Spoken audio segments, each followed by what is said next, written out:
She walked into the dealership wearing jeans and a simple white t-shirt, inquiring about a luxury car. The salesman looked her up and down with thinly veiled disdain. "I'm sorry, but I think you're in the wrong place," he sneered, gesturing toward the exit. "These vehicles start at $300,000. As other staff members snickered and customers stared, her face flushed with humiliation. She left without a word. The next morning, a gleaming Rolls-Royce Phantom pulled up outside the dealership. When the back door opened, the salesman's jaw dropped. He never saw it coming. Boston Luxury Motors shimmered under the morning sun. Glass walls showcased a fleet of exotic vehicles most people could only dream of owning. Porsche, Bentley, Aston Martin, Ferrari, each one more extravagant than the last. Margaret Collins, Maggie to those who knew her, stepped through the door, her brown ponytail bouncing lightly with each stride. Her simple white t-shirt, worn jeans, and minimal makeup reflected a woman who valued practicality over presentation. At 35, she radiated a quiet confidence that came from knowing exactly who she was. What wasn't obvious from her modest appearance was that Maggie was the founder and driving force behind the Collins Foundation for Children with Disabilities, an organization that had transformed thousands of young lives. Years before meeting her now husband, she had built the foundation from nothing, pouring her heart and her education in special needs development into creating real change. As she entered the showroom, her eyes immediately fell on a sleek, midnight blue coupe, the perfect gift for her sister's upcoming 40th birthday. Caroline had always dreamed of owning a luxury car, and after beating breast cancer last year, Maggie wanted to give her something truly special. She could easily afford it. Her foundation's success and her personal investments had made Maggie independently wealthy, though few would have guessed it.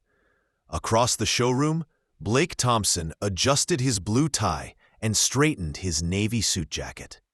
As the sales manager, he prided himself on spotting serious buyers at a glance. At the sight of Maggie's casual clothes, he smirked and nodded toward his colleagues. This would be amusing.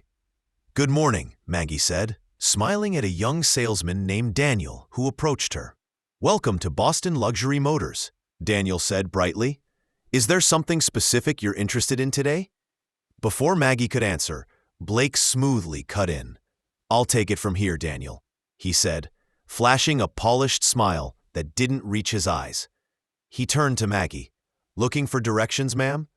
And just like that, Maggie's day at the dealership began, a day that would change many perspectives. "Actually," Maggie replied pleasantly, "I'm interested in that midnight blue coupe." She pointed toward the elevated platform where a $285,000 vehicle stood gleaming under the lights. Blake's smile tightened. He'd seen this type before. Dreamers who wandered in to fantasize about cars they could never afford. With end-of-month quotas looming and 3 serious buyers expected that afternoon, he had no time for fantasies.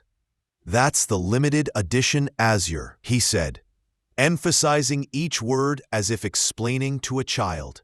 "Only 15 were made this year. Perhaps I could direct you to our used car division. It's located about 3 blocks east." Maggie noticed how his eyes flicked over her clothes, lingering on her scuffed sneakers. She was accustomed to such judgments. Most people had no idea she deliberately chose a simple lifestyle, valuing freedom over appearances despite her considerable wealth. "I'd really like to learn more about this one," she persisted politely. "Is it possible to see the interior?" Blake's expression soured. Behind him, 2 other salesmen exchanged knowing glances. "The Azure is by appointment only," he lied smoothly. "Our serious clients typically schedule private viewings." Just then, a couple dressed in designer clothes entered the showroom. Blake's demeanor changed instantly. "Please excuse me," he said to Maggie, barely glancing at her. "Why don't you take a brochure? Daniel can help you with that." He strode across the showroom, arms open wide in greeting. "Mr. and Mrs. Harrington, wonderful to see you again." Daniel, looking uncomfortable, returned to Maggie's side. "I'm sorry about that," he said quietly. "Would you like me to tell you more about the Azure?" "I would, thank you," Maggie replied.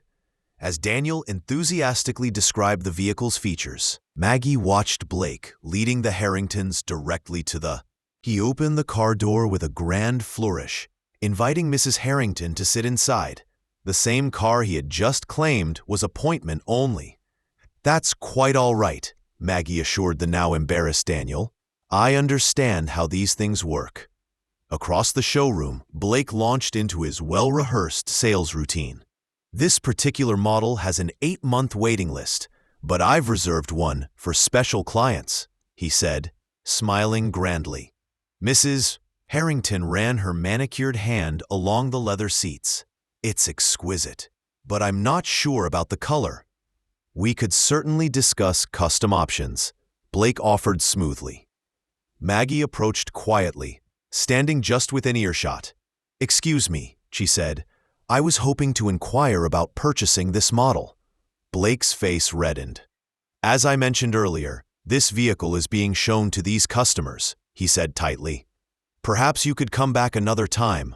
Or, as I suggested, check out our used invent." The Harringtons exchanged uncomfortable glances. "I'm specifically interested in this car," Maggie said calmly, "for my sister's birthday next month." Blake stepped away from the Harringtons, lowering his voice. "Look," he said, "I understand people like to dream, but this is a place of business.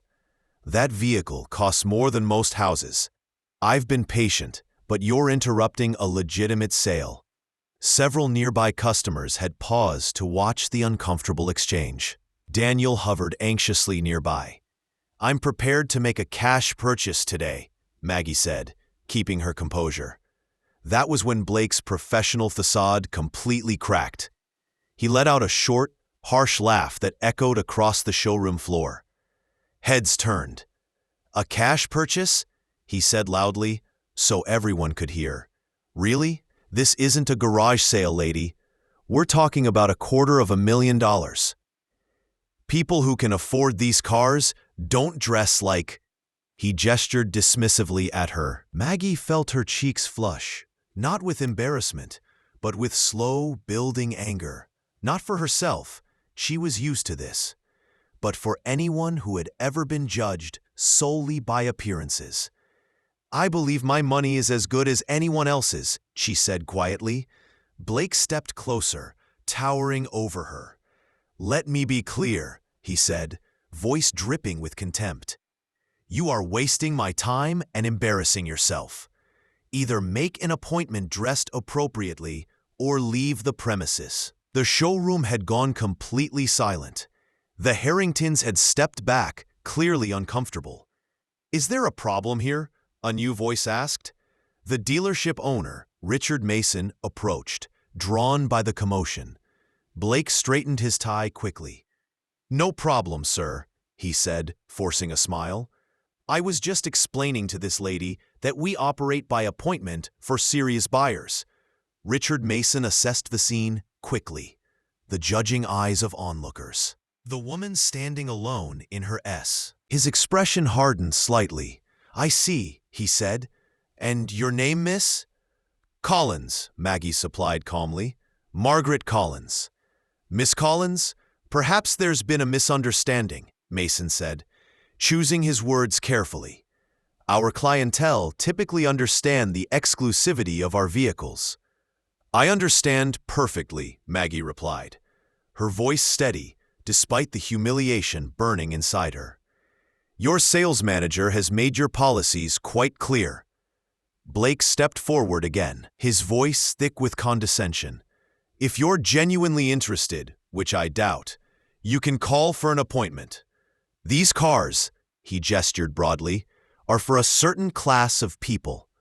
A murmur rippled through the onlookers. Someone snickered. Maggie looked around at the judging faces, at Blake's smug expression, at the owner's silent approval. She had faced discrimination before, but rarely so openly, so publicly. "I see," she said simply. Keeping her dignity intact, but her heart bruised, Maggie turned and walked toward the exit. Behind her, she heard Blake's voice, loud enough for everyone to catch. "Some people just don't know their place." As she pushed through the glass doors into the morning sunlight, Maggie pulled out her phone. The humiliation stung, but a small, resolute smile formed on her lips as she dialed. The Collins estate sat on 5 quiet acres outside Boston, its understated elegance revealing nothing of the billions behind its ownership. Alexander Collins preferred it that way. At 41, the tech visionary had revolutionized renewable energy storage technology, building a massive fortune while maintaining a deliberately low profile. When Maggie entered his home office, Alexander looked up immediately, setting aside his work without hesitation. 15 years of marriage had taught him to read her expressions with pinpoint accuracy. Something was wrong. "What happened?" he asked, moving swiftly around his desk to meet her. Maggie sank into a leather chair, the morning's events crashing over her again. "It was educational," she said with a wry smile that didn't reach her eyes. She recounted everything: the disdain, the humiliation, the blatant discrimination. As she spoke, Alexander's expression darkened, but he remained silent, giving her space to process. "It's not about me," she concluded. "I have the privilege of walking away knowing the truth about myself." But how many people get treated like that every day, without the comfort of knowing they could afford what they're being denied? Alexander nodded thoughtfully. This, her consistent concern for others, was one of the many things he loved most about Maggie. "So what would you like to do about it?" he asked finally. "Part of me wants to do nothing," she admitted. "Just buy Caroline's gift somewhere else. But then I think about Daniel, the young salesman who treated me respectfully, and I think about all the people who don't have any recourse." She looked him straight in the eye. "These people need to understand that worth isn't determined by appearance. But I don't want revenge. I want awareness." Alexander smiled slowly, a plan already forming. "I think I might have an idea that accomplishes both." "Nothing too dramatic," Maggie warned, knowing her husband's protective instincts. "No buying the dealership and firing everyone." Alexander laughed. "Nothing so drastic and nothing so cliché. But maybe just a little education is in order." Together they crafted a plan, not for revenge, but for enlightenment, a lesson far more powerful than simple retribution. "Are you sure you don't want to come along?" Alexander asked once they finalized the details. Maggie shook her head. "This isn't about me needing to witness their comeuppance. It's about them learning to see beyond appearances." She smiled softly. "But I expect a full report." That evening, Alexander made a few calls, setting everything into motion for the following morning. Tomorrow would bring a powerful lesson in humility, not just for Blake Thompson, but for everyone at Boston Luxury Motors. Next morning, a gleaming Rolls-Royce Phantom pulled up outside Boston Luxury Motors. A chauffeur, dressed in impeccable white gloves, opened the passenger door with practiced precision. From the vehicle stepped a man of commanding presence, tall, impeccably dressed in a tailored suit that whispered its 5-figure price tag rather than shouting it. His salt and pepper hair was perfectly groomed, his posture radiating effortless authority. Blake's instincts kicked into overdrive. This wasn't just a good prospect. This was the kind of client dealerships dreamed about. The kind whose purchases didn't end with one car, but blossomed into ongoing relationships worth millions. "Good morning, sir. Welcome to Boston Luxury Motors," Blake called out, intercepting the visitor before any other salesperson could. Blake Thompson, sales manager. It's an absolute pleasure to have you with us today. The man regarded Blake with a polite smile that didn't quite reach his eyes. Alexander Collins, he replied, offering a firm handshake. Mind raced. The name sounded vaguely familiar, but he couldn't immediately place it. Regardless, the Rolls-Royce said everything he needed to know. Mr. Collins, it's truly an honor. What brings you to our humble establishment today? Perhaps I could show you some of our newest arrivals. We just received a limited edition. Alexander raised a hand slightly, halting Blake's practiced pitch. Actually, I'm here about a specific vehicle, the Azure Coupe, midnight blue. Blake's smile widened. An excellent choice, sir. One of only 15 produced this year. I'd be delighted to show you. It's actually right over. I know where it is, Alexander interrupted smoothly. My wife was here yesterday. She expressed interest in it. Blake's professional smile froze slightly. Your wife? I don't recall. Perhaps one of my colleagues assisted her. Alexander's expression cooled. No, Mr. Thompson, you assisted her. Or rather, you refused to. He let the words hang in the air. Margaret Collins. She was wearing jeans and a white t-shirt. You suggested she might be more comfortable browsing the used car lot. The blood drained from Blake's face. Behind him, Daniel, the young salesman, gasped quietly. Mr. Collins, there must be some misunderstanding, Blake stammered, his polished exterior crumbling. We welcome all customers here. By now, Richard Mason had approached, sensing trouble. Is everything all right, B? Alexander turned his attention to the dealership owner. Mr. Mason, I presume? Yes, indeed.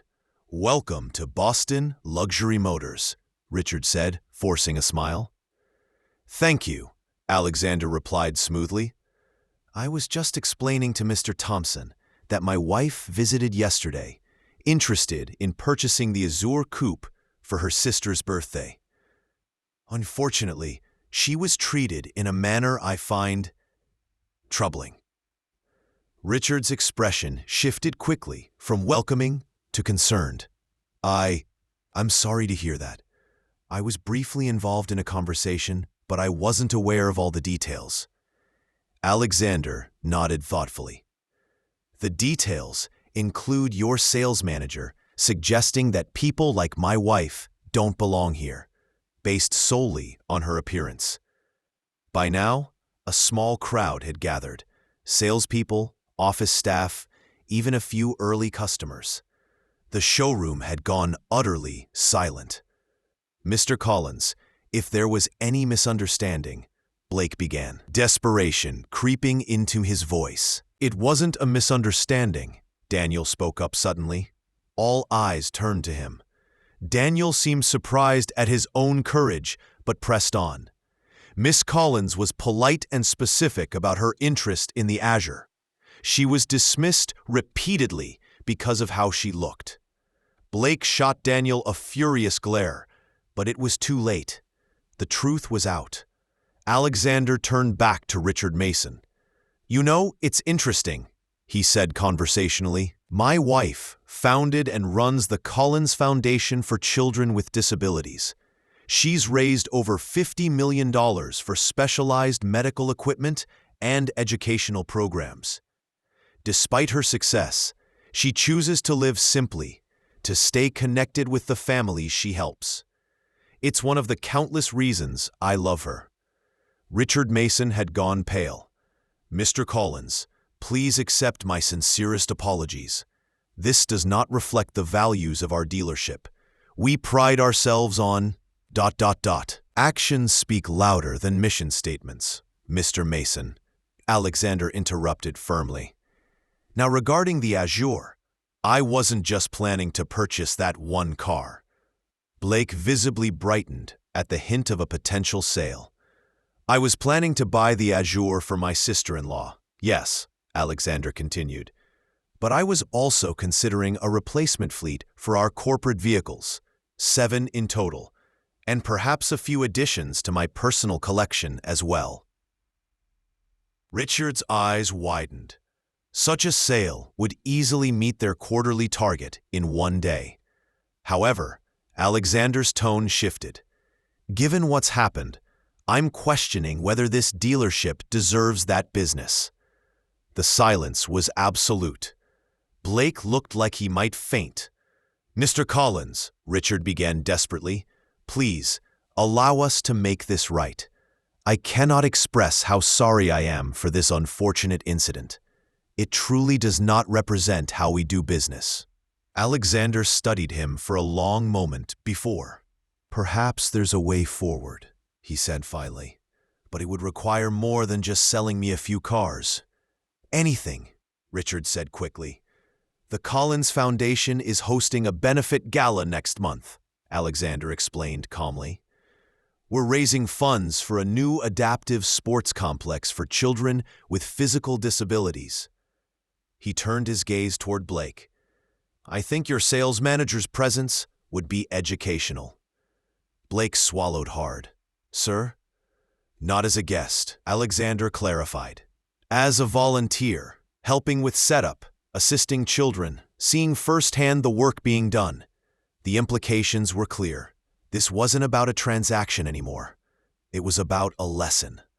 Additionally, Alexander continued, now addressing Richard Mason, I suggest your dealership implements a training program on unconscious bias. I know several excellent consultants. Richard nodded eagerly. Absolutely. We'd welcome that initiative. Alexander then turned to Daniel, the young salesman who had spoken up. I'd like you to handle all the paperwork, starting with the Azure for my sister-in-law. Daniel's eyes widened. Me? Sir, I'd be honored. Good, Alexander said firmly. Now, shall we discuss the details regarding the corporate fleet? As they moved toward Mason's office, Alexander paused in front of the Azure, running his hand along its sleek contour.